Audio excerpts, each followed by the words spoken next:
एक लड़की प्यार में मेरी तकदीर हो गई। तो पता है नौजवान है, इसको यही सुनना चाहते हैं। इनके जीवन में और कोई सिलेबस है ही नहीं। और वैसे भी प्यार जो है उसमें न एलोपैथी काम आती है न होम्योपैथी, सिर्फ सिंपैथी काम आती है। एक लड़की प्यार में, अगर आप मेरे साथ होंगे तो मैं यही रंग सुनाऊंगा 1 घंटे, आप चिंता मत करो।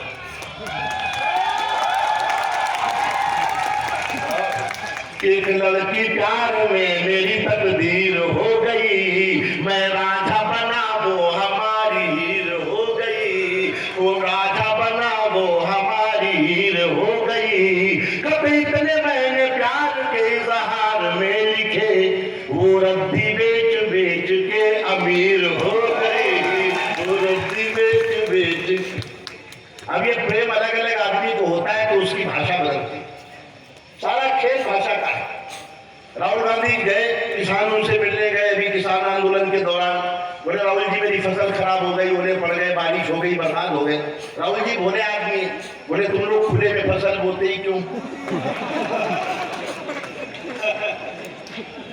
ये भाषा का मामला है। जिनका नाम गुलाम अली आजाद था उन्हें बहुत साल बाद पता चला कि हम तो गुलाम थे इतने दिन। बाद में आजाद होने की कोशिश की तो पता चला ये तो फिर गुलाम हो गए। तो प्रेम अलग अलग आदमी को होता है। सुनना सुनना, किसान को प्रेम हो जाए उसकी भाषा देखना कि पहले तो जा रही थी जिंदगी सेत में, मैं हल चलाता फिर रहा था सूखी रेत में।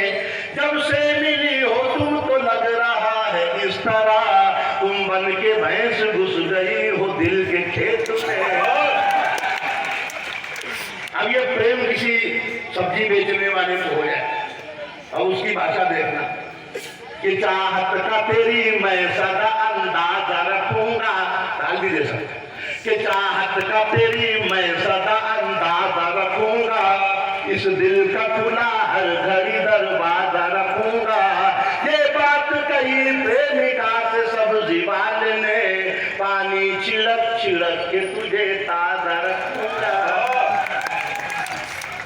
अब ये प्रेम किसी डॉक्टर को हो जाए, यहाँ कोई है सारी मरीज, अरे बड़ी शर्म करके हाथ उठा रहा है जैसे नकल से पास हुआ हो। अब डॉक्टर का प्रेम है, उसकी भाषा देखो कि वादा जो कर लिया है वो तुझसे निभाऊंगा, तू नर्स है मैं इसको नहीं भूल पाऊंगा। एक डॉक्टर ने प्रेमिका से बात ये कही, शादी के बाद भी तुझे सिस्टर बुलाऊंगा, शादी के बाद भी। अब ये डॉक्टर का प्रेम। तो अलग अलग रंग है कविता के, अलग अलग रंगों के कवि हैं। आप योगेश शर्मा जी को सुनेंगे तो लगेगा कि ओज कैसा हो सकता है। आपने जैसा ओज सुना सोचा भी ना होगा, वहां तक आदरणीय में योगेश शर्मा जी लेके जाएंगे। आप उन तक बैठिए, उनको सुनकर जाइएगा, आपको जीवन में एक बिल्कुल अलग अनुभव होगा।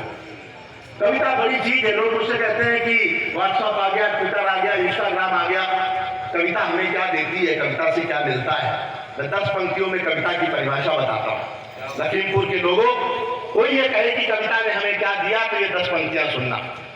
क्यों? कविता थी जिसने गोली को शब्दबान से मारा था, वो कविता थी जिसने गोली को शब्दबान से मारा था, वो कविता थी जिसके स्वर में दिनकर जी ने हुंकारा था, वो कविता है जो मानस बनकर घर घर गाई जाती है, वो कविता है जिसको गाकर आरती सजाई जाती है, वो कविता है जिसको गाकर आरती सजाई जाती है। ये अजय है क्या? हाँ, मार्केटिंग कर रही है। मैंने सोचा हम शकल आ गया क्या? वो कविता है। अरे वाह, बहुत अच्छा, सुनाऊंगा अभी।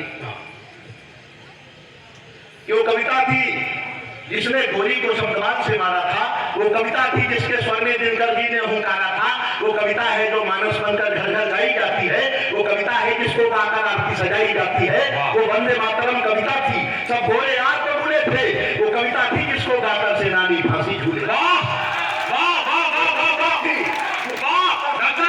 झूले थे। ये कविता मंदिर में जाकर गाओ तो भजन बन जाती है, ये कविता मंदिर में जाकर गाओ तो भजन बन जाती है, दरबारों में जाकर कविता चारण बन जाती है, रंगों के बीच अगर गाओ कविता होली बन जाती है, माँ का स्वर मिल जाता है तो कविता होली बन जाती है। कमाल है सर। स्वर मिल जाता है तो कविता लोरी बन जाती है। और दो पंक्तियों में कविता को हिंदुस्तान में जो सम्मान प्राप्त है, दुनिया के किसी देश में प्राप्त नहीं है। मैं इशारा करता हूँ, समझ जाए तो समर्थन करना। दिमाग का स्वर मिल जाता है तो कविता लोरी बन जाती है। मत पूछो कविता की उड़ान, ये स्वाभिमान बन जाती है। कविता ही है जो सवा अरब का राष्ट्रगान बन जाती है, जो सवा अरब का राष्ट्रगान बन जाती है। ये राष्ट्र कहीं ना सो जाए, रातों में जागा करते हैं। इसकी खुशहाली की खातिर